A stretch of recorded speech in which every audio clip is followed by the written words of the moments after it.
Hi friends, this is Cathy Souto, and today we continue our series Voices of Our Time with the Venerable Pierre Toussaint. This is an image of him.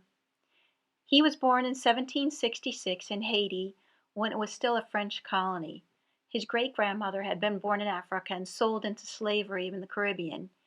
He worked as a house slave inside a plantation where he was educated by the family's tutors, which was quite unusual for that time. To escape the slave rebellions that eventually drove out the French government, Toussaint's owners fled with him and his sister to New York, where he was apprenticed to one of the city's leading hairdressers and became quite successful. At that time, women had very elaborate hairstyles. Think Marie Antoinette. And they paid a lot of money for good hairstylists. Pierre was a very popular hairstylist. He's known for weaving ribbons and flowers into hair. He quickly became the most sought-after hairdresser among wealthy women in New York. He eventually earned enough to buy his sister's freedom. He didn't buy his own freedom, though. When his owner died and left his widow poor and without any income, Toussaint used his earnings to support her. He didn't buy his own freedom for fear that she wouldn't allow him to support her.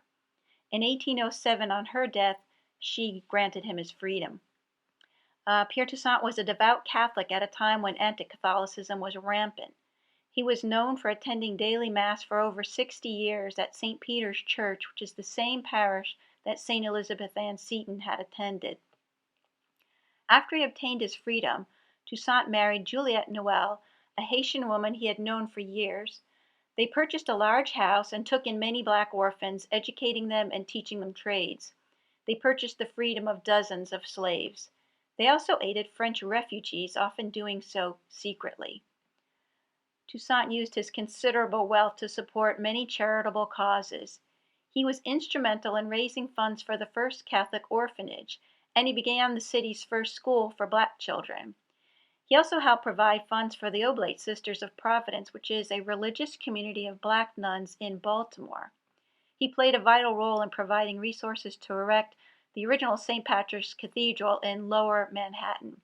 There's a story told that on the day the cathedral was dedicated, Pierre went to the church for the celebration, but because he was black, an usher would not allow him to enter. Pierre, who had paid so much for the cathedral's building, apologized and turned to leave, but another usher, recognized him and brought him to a seat of honor. During a yellow fever epidemic, when a lot of the city's leaders fled the city, Pierre cared for the sick and dying. There's another story told of a poor woman who was suffering from the virus and she was alone in her home. And Toussaint walked through the lonely street, crossed the barricades, entered the deserted house, and took care of her, exposing himself to the disease. When Toussaint died in 1853, he was buried in the cemetery of the cathedral where his wife was buried. But in 1990, the cardinal in New York had his remains moved to the crypt in St. Patrick's Cathedral, where only cardinals and archbishops are buried. Pierre is the only lay person to be so honored.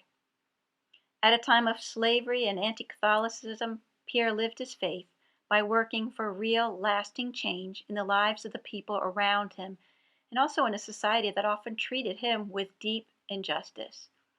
On December 17, 1997, Pope John Paul II declared Pierre Toussaint venerable, placing him on a path to becoming North America's first black saint.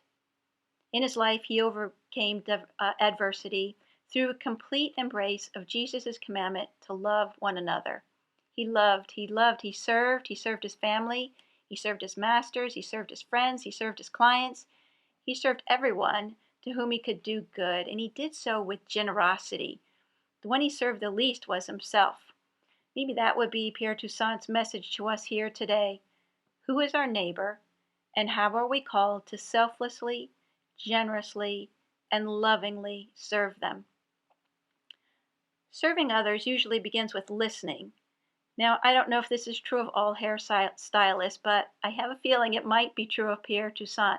Many hairstylists become great listeners. My own hairdresser knows me better than many of my dear friends. I wonder how much of his popularity had to do with him being a great listener. Was he someone who was always listening, really listening to people around him? And did what he heard compel him to action? How are we listening to the voices around us? Really listening. Peace to all.